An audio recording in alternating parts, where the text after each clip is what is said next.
Moi je me présente, je m'appelle Boris, donc j'ai 22 ans, j'étudie à la SE Institute à Paris et j'ai choisi le cursus ingénieur du son. Moi c'est Nico, je sors d'une licence en composition, 3 ans en Angleterre après le bac, et du coup j'ai intégré la SE sur la formation, enfin la prépa de ce que fait Boris en fait, donc la prépa assistant du son. Le matériel qu'on utilise en général c'est vachement en ce moment du software, donc on est sur Ableton, un logiciel qu'on a acheté. Et c'est un séquenceur en fait, beaucoup de gens doivent connaître, c'est quand même la base pour faire de l'électro, enfin notre base en tout cas, on adore. Chacun sa base après, Ouais. pour nous c'est Ableton. Voilà, et on bosse pas mal en hybride aussi, mais pas en ce moment. Et sinon, par exemple sur Ascendance, on a pas mal bossé avec de l'analogique, donc Et les électrons, il y avait les électrons, donc électrons, la fort et la rythme du coup. ouais, et on a aussi une TT303, Ouais, donc c'est émulation. une émulation en fait, une copie de la vraie TV. Non, un clone, pardon. Ouais, un clone qui coûte quand même un bras, du coup on a opté pour un clone.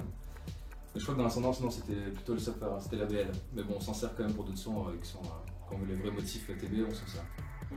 Voilà, des sons qui sont pas encore sortis d'ailleurs, peut-être un jour. Nos influences, on écoute de tout, beaucoup de techno, mais effectivement c'est ce qui va se retrouver dans nos sons.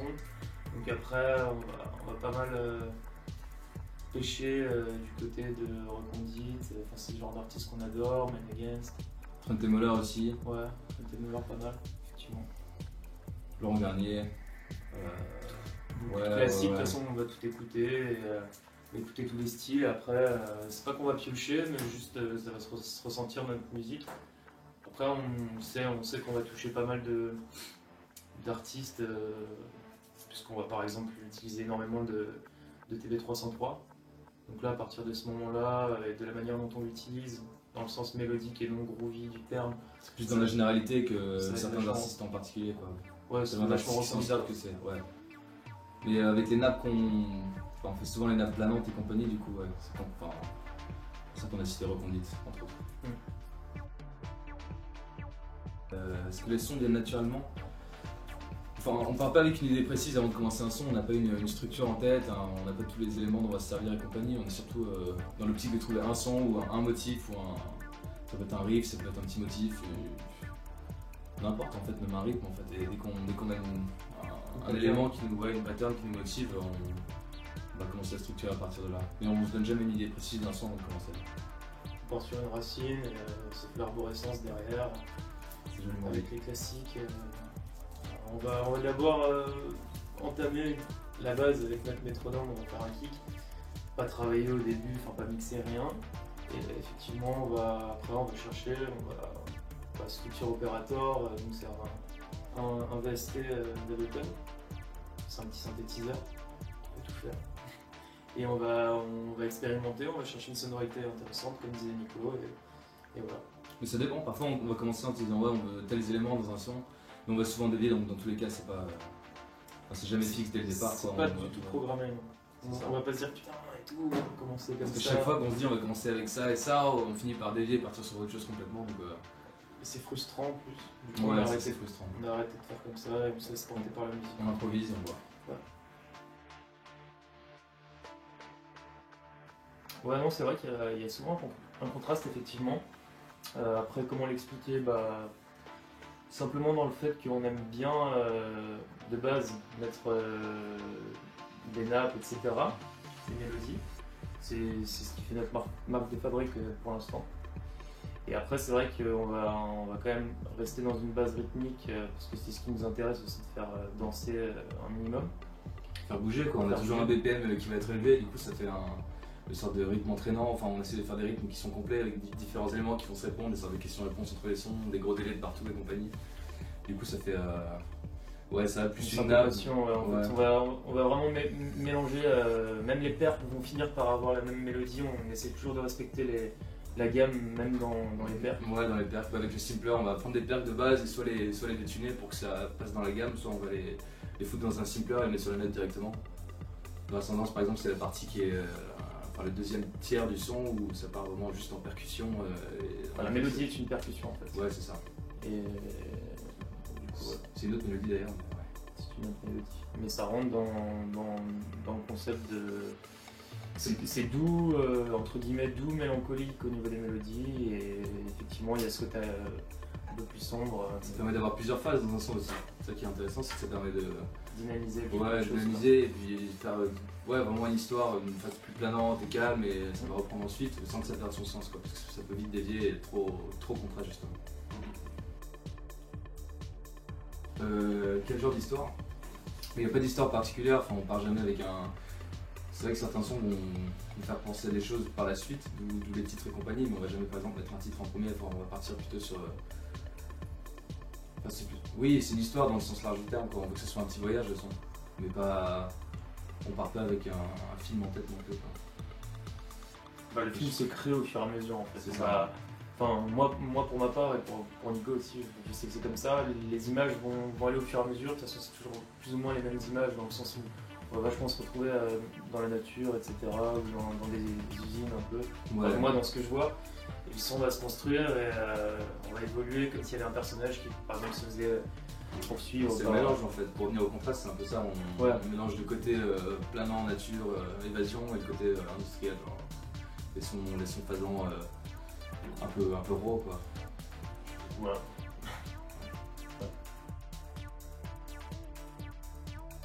Donc des adjectifs pour décrire notre univers, on en balance comme ça et on voit. Ouais.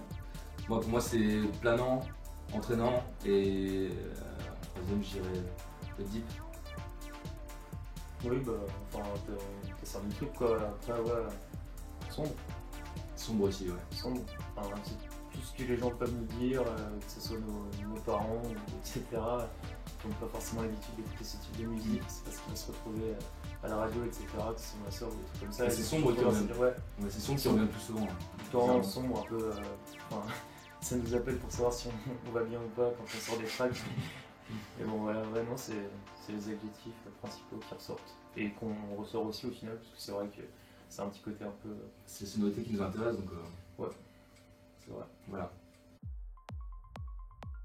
Non, ça n'a pas toujours fait partie de notre culture musicale. Ouais, clairement pas. Clairement, en gros, moi de ce que je sais avec Nico, en tout cas, c'est qu'avant on était vachement rock. Ouais, on a collège, tous les styles de musique. On n'a pas tous les styles de musique, mais on s'intéresse à énormément de styles musicaux. On a fait du rock ensemble quand on était un peu plus jeune. On a même fait des skateblogs à l'ancienne sur des top 100 et compagnie. de rock, des trucs, machin. On a toujours aimé diguer, quoi. On a toujours creusé pour trouver les petites perles, les discographies entières qui partaient. Et voilà, on s'y retrouve, dans ce sens-là, on s'y retrouve maintenant. Enfin, la musique électronique. Notre musique, elle n'a pas forcément. C'est pas que de la. La techno, on en est venu dans les festoches, etc. Festivals, que ce soit. Là, par les boîtes, je pense que la tout le monde Weather, c'est pareil. les boîtes, etc. Ouais, une fois que tu t'as expérimenté en vrai avec le vrai sound system et compagnie, c'est là que tu te rends compte de la puissance du truc et du coup tu rentres dedans. Puis la communauté aussi qui est ultra plaisante. Ouais, c'est vrai. Dans la techno, la grande famille techno, c'est vrai que c'est vachement sympa d'y rentrer. Et du coup, voilà, c'est pour ça qu'on est parti là-dedans, je pense. Ce qu'on veut transmettre au public, un voyage, enfin, pour moi, ce que j'apprécie dans le son, quand j'écoute un son, en tout cas, ce que je veux. Ouais, j'ai envie que ce soit un petit voyage qui m'emmène quelque part, quoi, clairement. Faire les évolutions, un truc vachement progressif. Du coup, c'est ce qu'on essaie de transmettre. C'est ça pour toi aussi? Ouais, non, clairement. Ouais, non, je suis d'accord, oui. On essaye de transporter l'auditeur dans notre petit univers de musiciens, entre guillemets. Et voilà. Base, en fait, Bobo, c'était mon premier pote quand je suis arrivé sur Paris en 5ème, donc ça remonte un peu. Comme on disait tout à l'heure, on a toujours été dans le son ensemble, plus niveau écoute, clairement, on a à peu près évolué pareil. Et donc après, je suis rentré d'Angleterre et Bobo m'a proposé une coloc. On a commencé à faire des petits projets ensemble, des petits sons pour faire le week-end, une session de prod. Et du coup, on a sorti Ascendance à ce moment-là. On s'est dit pourquoi pas faire une coloc. Bobo m'a proposé de venir à la CE avec lui, de faire la prépa, voir si ça me plaît. Et pendant la prépa, de vivre aussi et de prod, quoi. qu'on en est venu à Ellipsis. Voilà. Tout d'abord, merci à tous d'avoir regardé la vidéo jusqu'à la fin. Donc clairement, vous avez pu constater qu'on n'est pas habitué à parler derrière une caméra. Ouais, on est meilleur derrière les logiciels, c'est certain. Bon, on essaye. Ouais. Après, merci à la Chinerie de nous avoir permis de réaliser cette interview et de nous avoir fait une belle promotion et pour la visibilité. Et merci pour le concours aussi. Ouais, merci au Chinois de la Techno. On passe nos journées dans une taverne à faire du son, un peu de feedback positif, ça fait plaisir. Clairement. Surtout par des connaisseurs. Et aussi, bien sûr, merci à Sarah d'avoir réalisé cette interview et de nous avoir permis de le faire tout simplement. Clairement pas très doué. Voilà, et du coup on vous laisse découvrir la nouvelle track qui s'appelle donc Suprématie. Enfin, on l'a sorti il y a 2 semaines, mais du coup c'était de base un exclu pour Chiner, donc voilà. Donc,